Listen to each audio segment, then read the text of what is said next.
Hello दोस्तों। मैं अंकित Chaudhary bits Pilani का सेकेंड ईयर का स्टूडेंट हूँ और आज मैं डिस्कस करने वाला हूँ about the education loan at the bits Pilani. तो सबसे पहले चलते हैं और अपन रिक्वायरमेंट्स की बात कर लेते हैं कि डॉक्यूमेंट्स क्या क्या रिक्वायर होते हैं कि अपन एजुकेशन लोन लेते हैं बिट्स पिलानी में एसबीआई बैंक से। मैं अभी बात कर रहा हूँ एसबीआई बैंक के लोन लेते हैं तब क्या प्रोसीजर होता है। अगर आप और बैंक से लेते हो तब भी लगभग सेम प्रोसीजर रहता है, बस एक दो डॉक्यूमेंट्स से ऊपर नीचे हो सकते हो और थोड़ा रेट ऑफ इंटरेस्ट ऊपर नीचे हो सकता है। तो सबसे पहले डॉक्यूमेंट्स में बताता देता हूँ, आपको चाहिए 10th और 12th की मार्कशीट। उसके बाद में अगर आप ड्रॉपर हो, मतलब एक साल का गैप ले रखे हो, 12th के बाद में ड्रॉप लेके प्रिपरेशन कर रहे हो, तो उस केस में चाहिए आपको गैप सर्टिफिकेट। और जो गैप सर्टिफिकेट होगा वो आपको 100 रुपये के स्टाम्प पेपर पे ही बनाना है। उसके बाद में 3 डॉक्यूमेंट्स है जो लेने हैं आपको बिट्स पिलानी के ऑफिस से। वो आप मेल करोगे बिट्स पिलानी में तो आपको मिल जाएंगे। ये कब मिलेंगे? जब आपका एडमिशन वगैरह सब कुछ हो चुका होगा तब। तो वो डॉक्यूमेंट्स है, एक तो admission letter from the BITS, दूसरा चाहिए आपको bonafide certificate from the BITS, और तीसरा चाहिए आपको फीस स्ट्रक्चर कि आपकी 4 साल में या 5 साल में कितनी फीस लगेगी, क्या वो पूरा स्ट्रक्चर देते हैं उस वो चाहिए। फिर उसके बाद में चाहिए आपको आपके और पापा के 2 आधार कार्ड की फोटोकॉपी और 2 पैन कार्ड की फोटोकॉपी। और उसके बाद में आपको आपके और पापा की 2 पासपोर्ट साइज फोटो भी चाहिए। और उसके अलावा आपका मस्ट होना चाहिए, आप एसबीआई बैंक से लोन ले रहे हो तो आपका एसबीआई बैंक में अकाउंट होना चाहिए, आपका भी और आपके पापा का भी। और आपके बाद में अगर आपका लोन वगैरह सब कुछ अप्रूव वगैरह हो गया तो आपके 6 ब्लैंक चेक भी लगेंगे एसबीआई बैंक के अंदर जो जमा होते हैं। उसके बाद में चलते हैं, दूसरा केस होता है कि आपकी एज 18 प्लस नहीं है, मतलब आप माइनर कैटेगरी में आते हो, आपकी एज 18 से कम है, तो क्या करना होता है? उस केस में आपको ज़रूरत होती है को अप्लीकेंट की।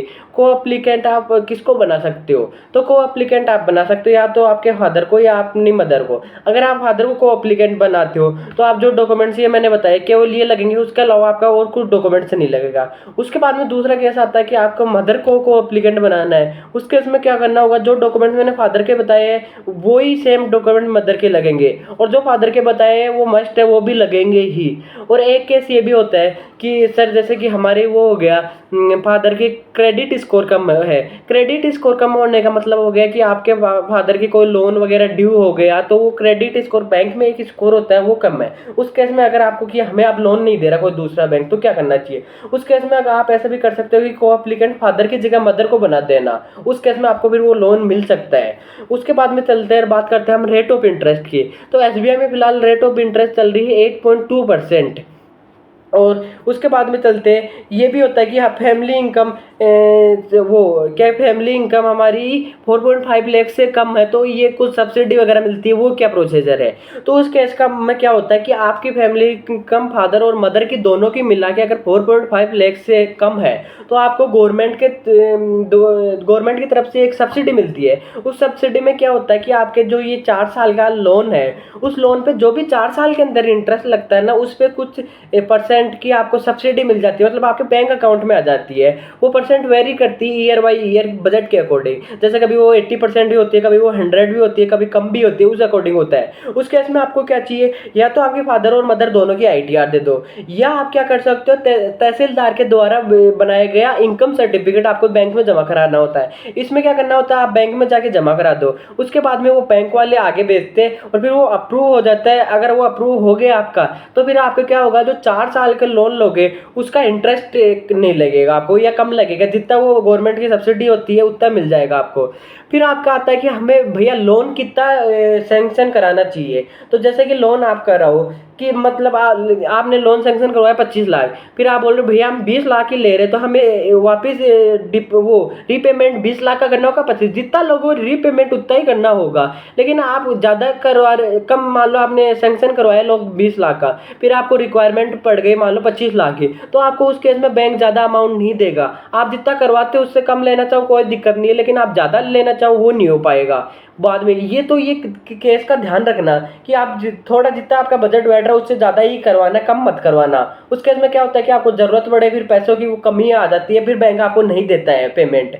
और उसके बाद में चलते हैं, तो अगला केस ये भी आता है कि भैया हमें रीपेमेंट कब करना होता है? तो रीपेमेंट आपको करना होता है, जैसे कि आप बीटेक कर रहे हो, बीटेक में आपको 4 ईयर का कोर्स होता है, तो आपको 4 ईयर तो बीटेक के वो मिल गए, फिर आपको 1 साल और मिलता है कि आपकी जॉब वगैरह लग जाए। उसके बाद में 5 साल बाद में आपकी इंस्टॉलमेंट आना स्टार्ट होती है, और वो इंस्टॉलमेंट लगभग आप मैक्सिमम करा सकते हो 15 साल की। 15 साल से ऊपर की इंस्टॉलमेंट नहीं करवा सकते हो आप, मैक्सिमम टाइम पीरियड होता है आपका रीपेमेंट के लिए 15 साल।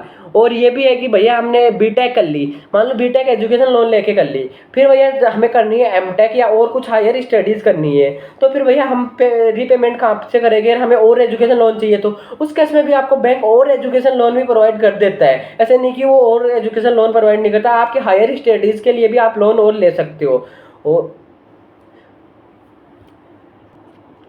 फिर एक डाउट ये भी आता है कि भैया जैसे कि हमने फर्स्ट सेम में ली मान लो 3 लाख, फिर सेकंड सेम में 3 लाख वो ले लिए, तो हमारा रेट ऑफ इंटरेस्ट जो इंटरेस्ट लगेगा वो पहले 3 पे लगेगा या जितना पूरा अमाउंट है उस पर पूरे पे। तो जैसे कि आप फर्स्ट सेम में 3 लेते हो तो वो 3 पे ही इंटरेस्ट लगेगा। फिर आपने मान लो सेकंड सेम में 3 या 2.5 लाख रुपए वो ले लिए, फिर जो टोटल अमाउंट होगा आपका 6 लाख के अप्रोच, फिर उस 6 पे इंटरेस्ट लगना चालू होगा। ऐसे इंटरेस्ट लगता है, जैसे जैसे आप अमाउंट लेते जाओगे वैसे वैसे इंटरेस्ट लगता रहेगा। और बाद में एक केस ये भी आता है कि भैया हमें जैसे कि फर्स्ट सेम की अपन खुद को फीस पे करनी होती है, वो फीस मिलती है नहीं मिलती, तो आपको फर्स्ट सेम की फीस आपको खुद के पेरेंट्स से पे या किसी से करवा दो, फिर वो आपको जब भी लोन सैंक्शन हो जाता है तो आपको वो पेमेंट मिल जाती है। आपको क्या करना है, वो जो रिसिप्ट मिलेगी वो बिट्स से वो आपको बैंक में जमा करवानी है, फिर वो आपका जो भी अमाउंट होगा XYZ वो आपके अकाउंट में आ जाएगा। उसके अलावा भैया बैंक से अपन क्या क्या एक्सपेंसेस के लिए और पैसा ले सकते हैं। एक तो आप ले सकते हो लैपटॉप के लिए, कि आपको क्या करना है, वो लैपटॉप लाना, आप लैपटॉप ले आओ, उसकी रिसिप्ट होगी, वो जो बिल होगा वो जाके बैंक में जमा करा दो, आपको 1 लाख रुपए तक मिल जाता है। दूसरा मान लो आपकी दूर से वो फ्लाइट वगैरह से ट्रैवल करते हो तो ईयरली 2 या 3 वो होते हैं ट्रैवल एक्सपेंसेस भी मिल जाते हैं। आपका मैस वगैरह सब कुछ वो बिल बना के दोगे आप, मैस का वगैरह बिट्स वालों को जो भी पे करोगे वो पूरा आपको बैंक दे देगा अगर आप लेना चाहो तो। और अगर आपको ऐसा है कि भैया मैं मान लो मैंने फर्स्ट सेम की ले ली, सेकंड की मेरे को नहीं लेनी, सेकंड में कहीं से भी मेरे पेरेंट्स और कहीं से भी उन्होंने कर दिया, वो देना चाहे तो वो दे सकते हो, उस केस में कोई दिक्कत नहीं है। आपको करना क्या था, फर्स्ट की हो गई, फिर आपको डाउट होगा कि सेकंड सेम की वो फीस कैसे जमा करेंगे। तो सेकंड सेम के लिए आपको क्या करना होगा, आपको एक एप्लीकेशन लिखनी है, वो मेल करनी होगी बैंक में। बैंक में मेल करते क्या होगा, आपका जो पेमेंट होगा वो डायरेक्ट बैंक से जाएगा बिट्स के अंदर। आपको फर्स्ट सेम की फीस मिलेगी आपके अकाउंट में, उसके बाद में आपको आपके अकाउंट में कुछ नहीं मिलेगा, वो डायरेक्ट जाएगी बिट्स के पास ही, आपको उस केस में कुछ नहीं ले सकते। और आप लोन लेना चाहो तो ये कोई दिक्कत वाली बात नहीं है।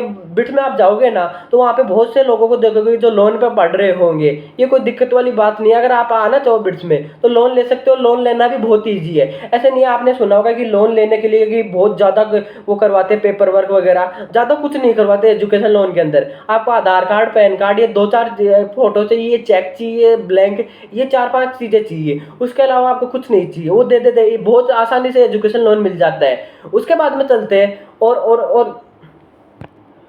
और एक ये भी होता है कि हमारा सिंपल इंटरेस्ट लगेगा, कंपाउंड इंटरेस्ट। तो ये सिंपल और कंपाउंड इंटरेस्ट का मतलब मैं सीधे सीधे शब्दों में बताता हूँ कि मान लो आपने फर्स्ट टाइम के 3 लाख रुपए वो लिए, लोन लिया, फिर सेकंड में 3 और ले लिए, वैसे करते करते आपके मान लो आपने 4 साल में ले लिया 25 लाख का लोन, और आपके जो 3 लाख से वो क्या बोलते हैं इंटरेस्ट लगना स्टार्ट हुआ है, और 25 लाख तक होते होते 4 साल मान लो आपके इंटरेस्ट हो गया 4 लाख रुपए। तो फिर आपको क्या होगा, अगर आप 4 लाख रुपए वो जब इंस्टॉलमेंट स्टार्ट करवाते हो उससे पहले अगर आप जमा करवा देते हो वो इंटरेस्ट, तब तो आपको लगेगा 25 लाख के ही आगे इंटरेस्ट। और मान लो आपने वो नहीं करवाया, इंटरेस्ट पे नहीं करा, तो आपके उस केस में क्या होगा कि 25 वो और 4 लाख जो इंटरेस्ट था ना, फिर वो एड अप होकर 29 पे इंटरेस्ट लगना स्टार्ट हो जाएगा। मतलब उस केस में आपको कंपाउंड इंटरेस्ट लगना स्टार्ट हो जाता है। उसी केस में एक कंपाउंड इंटरेस्ट लगता है और बाद में कंपाउंड इंटरेस्ट नहीं लगेगा, बाद में आपका सिंपल इंटरेस्ट चलता है केवल। तो मतलब आप ये भी कर सकते हो कि आपके जो भी ये इंटरेस्ट है उस इंटरेस्ट को पे कर दो, तो आपको फिर आगे भी क्या है सिंपल इंटरेस्ट ही लगता रहेगा। और इसी के साथ आज की वीडियो यहीं पे खत्म करते हैं। आपको अगर और कोई भी डाउट हो आप कमेंट्स में पूछ लेना, मैं आपको हर चीज़ का आंसर देने की कोशिश करूंगा। और आप जाओगे तो आपको ये फॉर्म कैसा मिलेगा, ये फॉर्म कुछ ऐसा मिलेगा अगर आपको दिख रहा हो, और आप ये मेरे से मांग भी सकते हो पर्सनली। ये 4-5 पेजों का फॉर्म होता है, उसमें ज़्यादा कुछ नहीं पूछते, ये बेसिक डिटेल पूछते कि फादर्स नेम मदर्स नेम क्या करते हैं क्या नहीं करते, उनकी फ़ोटो वगैरह, दो किसी पर्सन के सिग्नेचर वगैरह वो भी चाहिए, सिग्नेचर और एड्रेस और कॉन्टैक्ट नंबर की वो रेफरेंस के लिए लेते हैं केवल। और इसी के साथ वीडियो खत्म करते हैं, बाय बाय।